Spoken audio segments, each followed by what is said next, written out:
Hey everybody out there in YouTube land, this is Jake Jabarelli of Jabarelli.com, just a bunch of referral links. This is crypto related, but it's hardware and it's just right up my alley. I love doing hardware. If anyone's watched my original videos from way back in the beginning, it's all I ever did. Lately I've been talking a lot more about just other mining solutions like Evermore, but this is something I thought was really cool. It came out in 2018, Coinmine.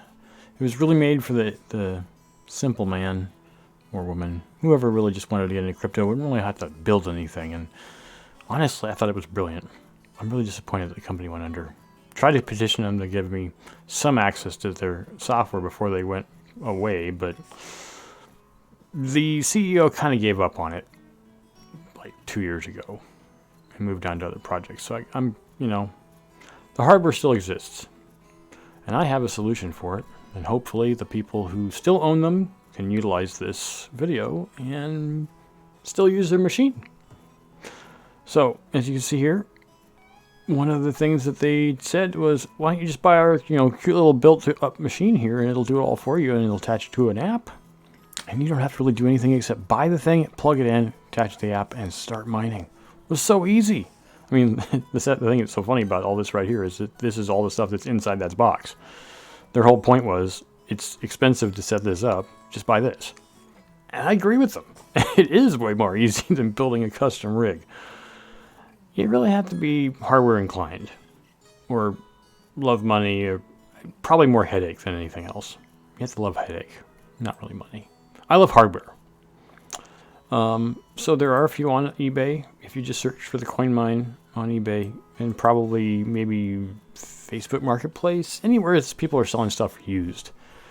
And here are two examples. This person's selling theirs for $150 plus $75 shipping from New York. And this one's selling it from Morgan Hill, California. I'm guessing for $450 for the two of them, because it says bundle 2. Obviously, these things don't work anymore in the sense that they can't mine to the app anymore. So these are actually not that bad a deal, because what's inside is a cheap little, Core i3 processor. It might be, I don't know if it's a Core i3 or Core i5. I haven't really looked at the hardware explicitly.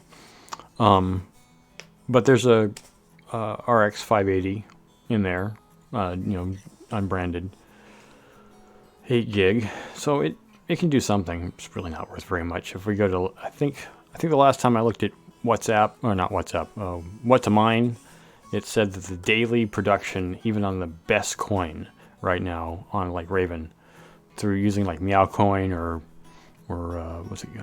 what's the other one that's on Kapow? Oh, Neoxa. You do either of those two coins, you're still only going to make 11 cents a day, and that's if you didn't have to pay for power. So you're really not going to make anything right now. And it's not like you were really making anything before using Coinmine because of the power cost. So, anyways, let me get to what I did here. I took pictures of what I did today at my shop. So, you can see by this picture here, this was already cut. I didn't do that. I cut using a Dremel tool right along here, all the way around the box. And then I did the same thing on the other side. Let's go to the other picture here. Oh, that's the inside. Let's all right, here we go. Here's the leftovers. So you can see how I cut basically around the edges of the ends of the unit. We can look at the unit back here. So it's got a black one on that side. It's got a black one on this side. I just cut right along the edges using a Dremel. It's pretty easy. It doesn't really take that long. It's a little messy. You cut in plastic. It's going to heat up and get all gooey, nasty. You've probably seen how an extruder works right on a 3D printing machine. Yeah, it's about the same. In any case, cut this thing off and then unscrew the case. Let me go back to the case here. And all right, so this I'm holding in is the light bar. This goes literally from this screw down here on the left, bottom left, to this screw here on the top right.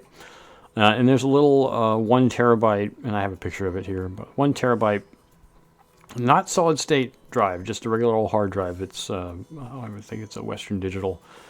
So here's as you can see, there's the unbadged or unbranded RX 580, this tiny little power supply, and this little board. I think I have a better picture of it here. Let's have a look.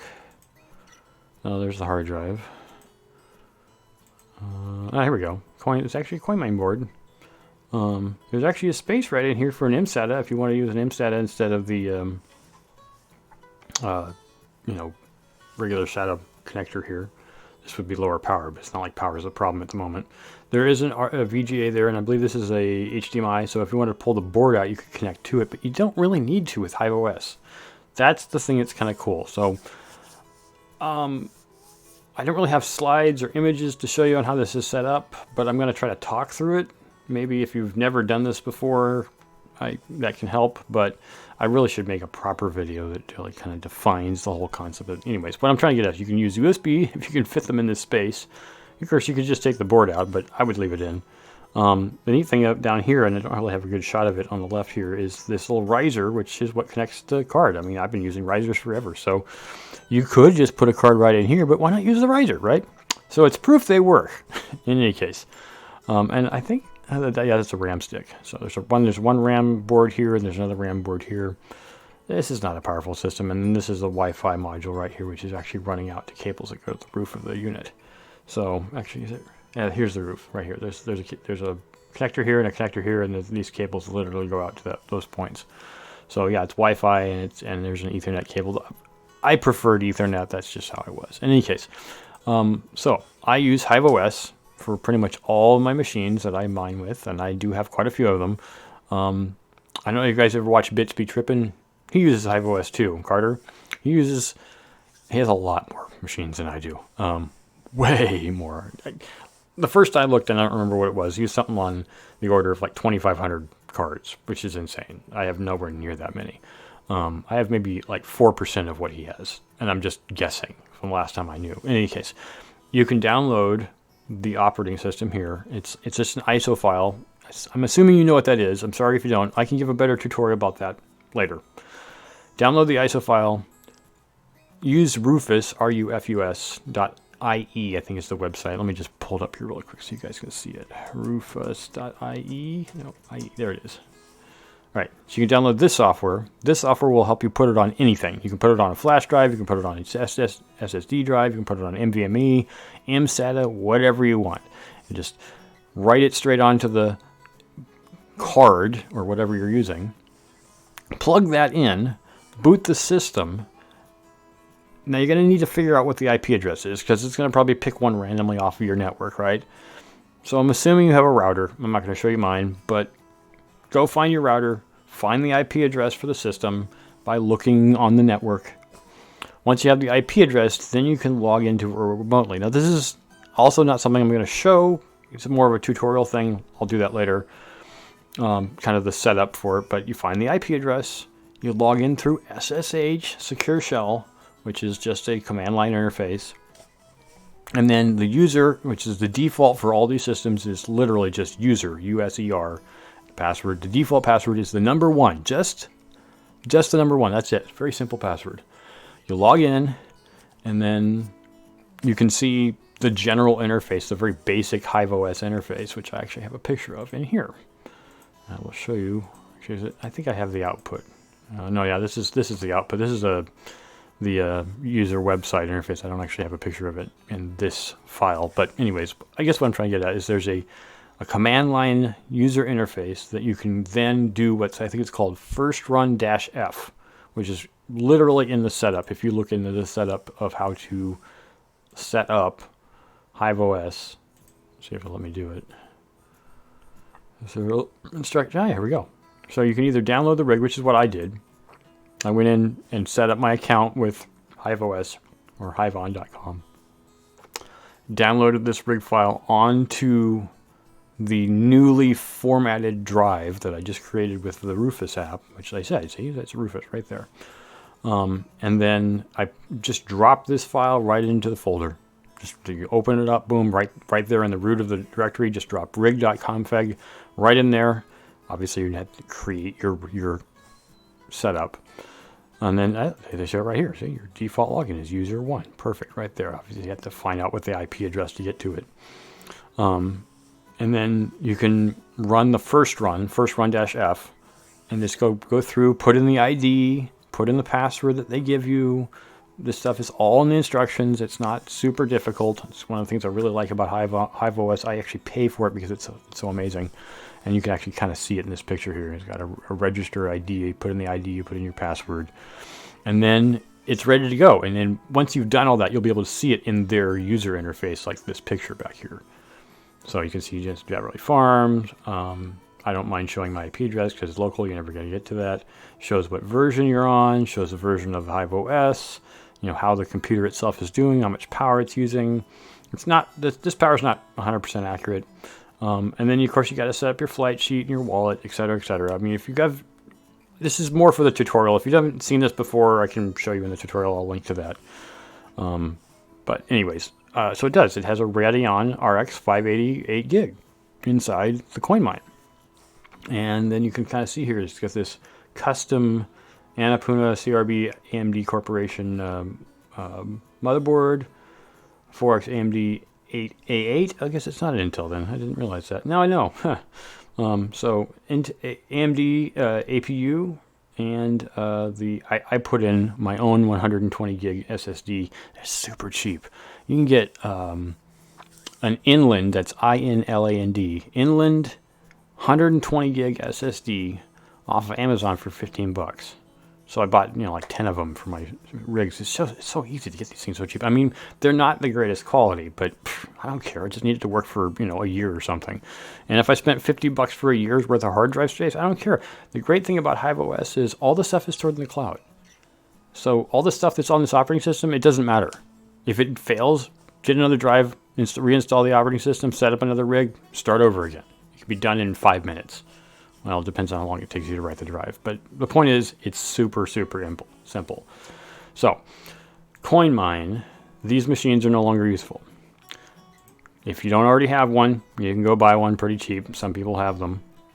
And then you can install Hive OS. It's free up to, I think, 3 rigs. And then after that, it costs. So if you put a whole bunch of GPUs on one rig, I think the 19 is the most you can get in a rig. You could have almost 60 cards before you start to paying them, and even then, it's really cheap. It's like $3 a month per rig. It's so ridiculously cheap. You can also set it up, and like I said, this will be in the tutorial, but you can also set it up to just take the money automatically out of what you make, as long as you mine on their stuff, which I did in the beginning. And I guess right now it would probably be better, but I've already got a bunch of rigs. Anyways, the point is, install it, run this. And then boom, you got a machine up and running. Now, to me, this is simple. I will say, nothing intended by this took me a while. This ripping the plastic off the machine took me probably 25 minutes. I guess if you're really quick with your own Dremel tool, and now that you know how to do this, you could just, like I said, just rip around this and rip around that. Taking this other piece off here, that was a pain in the butt. I actually had to cut a bunch of tabs with the Dremel tool just to get this off. Eventually it came off. It is technically just glued to the frame of the computer.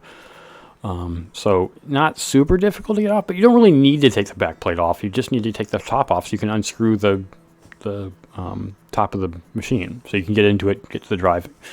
There's no external stuff. There's no, other than the Ethernet cable, there's no external access. I guess if you can figure out how to get into the system some way, I think it's running on Ubuntu or Linux of some sort, and then you might be able to boot it as a thin client.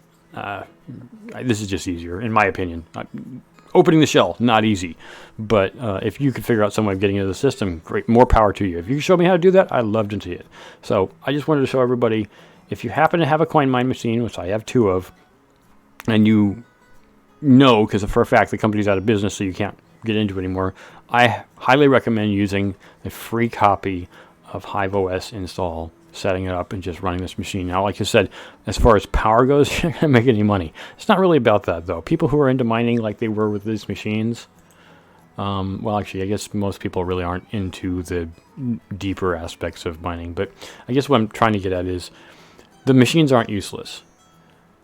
And I guess if you can sell it to someone like myself, who'd be willing to do this, and believe me, I am still willing to buy more of these. If you want to contact me and want to sell it to me, for the right price, I'll take it off your hands. But I'm just saying that you could do it on your own for, well, not for free, but almost. Like if you have a flash drive and a Dremel or some kind of cutting tool you can get a hold of, you can go rent them for like $10 from like Home Depot or Lowe's, just for long enough to do the cutting work.